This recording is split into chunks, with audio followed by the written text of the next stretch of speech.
كل فعل يراد به التقرب إلى الله عز وجل وهو خلاف السنة فهو بدعة ضلالة.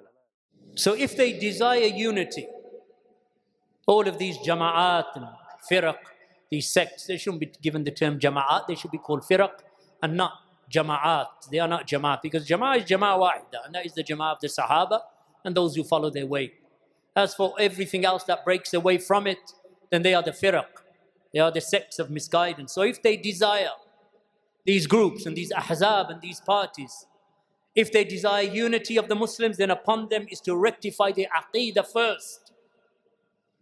The aqeedah which the messengers, from the first of them to the last of them, gave importance to, and begin their call with this aqeedah.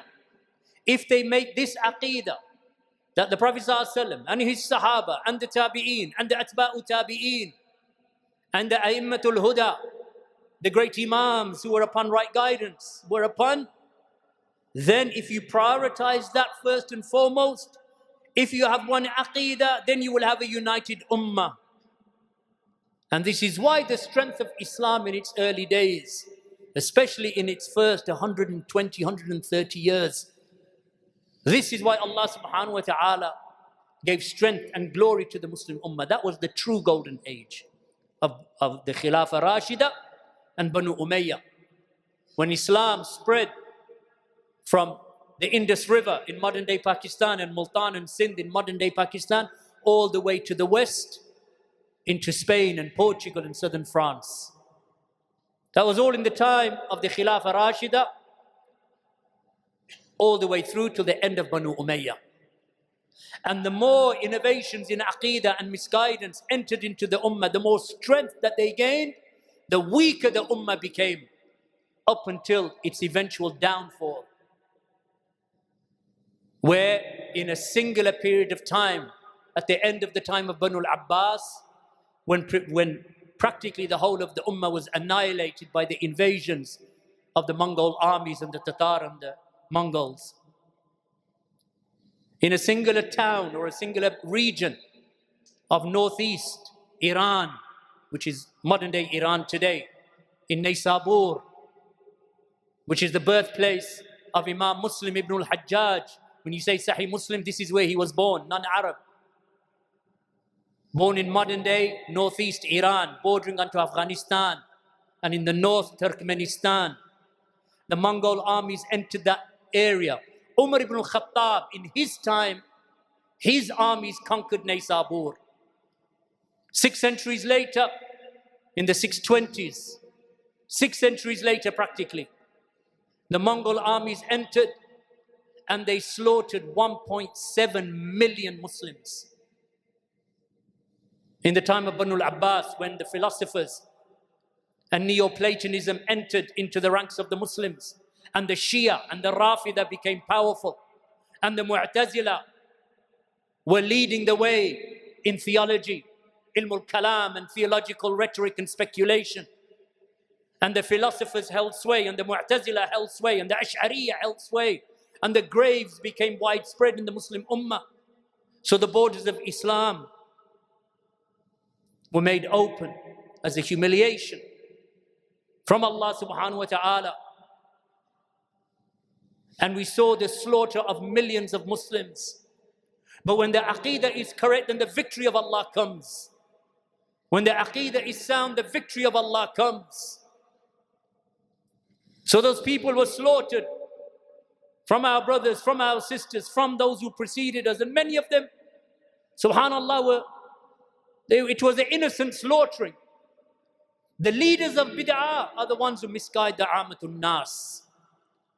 The leaders of innovation, even in this time. And social media is filled with that. Callers to misguidance. A person of bid'ah who has no knowledge, and he's a deviant, and he misguides himself, and he misguides the ummah. He will upload a video, and within 24 hours, he'll have 2 million views. That's the state of the ummah today. This is not unity upon the aqeedah. This is not even unity. It is just a call to misguidance that further divides the ummah. And this is why it is so important for us to study and learn and sit in those durus that teach us the correct aqeedah, barakallahu feekum. So gathering the people just like that, there is no benefit in it. It is Allah who will aid us. Just as Allah aided the previous generations that came before us. And whenever the ummah of Muhammad sallallahu alayhi wasallam returned to the truth, Allah gave them victory. And there were pockets of this throughout history. Up until today, this has occurred.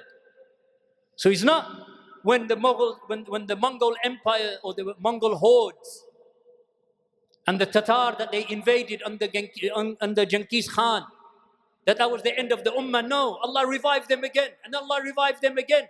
Pockets around the Muslim world where Allah gave victory to Ahlul Hadith. Allah gave victory to the Salafiyin.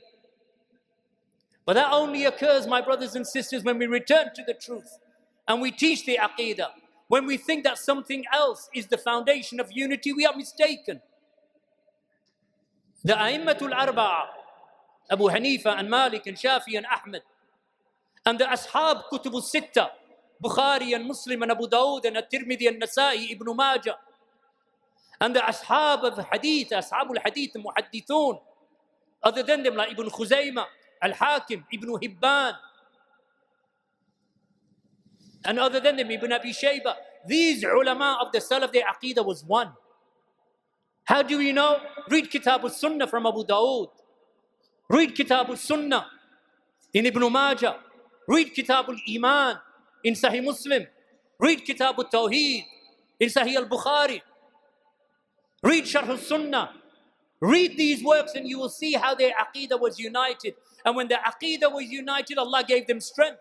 And it was these very same muhaddithin, Ahlul Hadith, Ashabul Hadith, from the great scholars, Ahmad ibn Hanbal, Abdurrahman ibn Mahdi, Imam Shafi'i, Bukhari and so on, that it was in their time that the bid'ah became severe.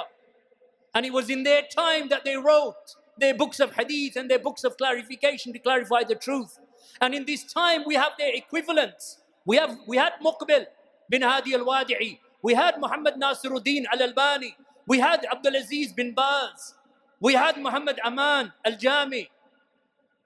And we have Sheikh Rabi'. We have Sheikh al-Fawzan. We had Ahmad al-Najmi and Zayd al-Madkhali.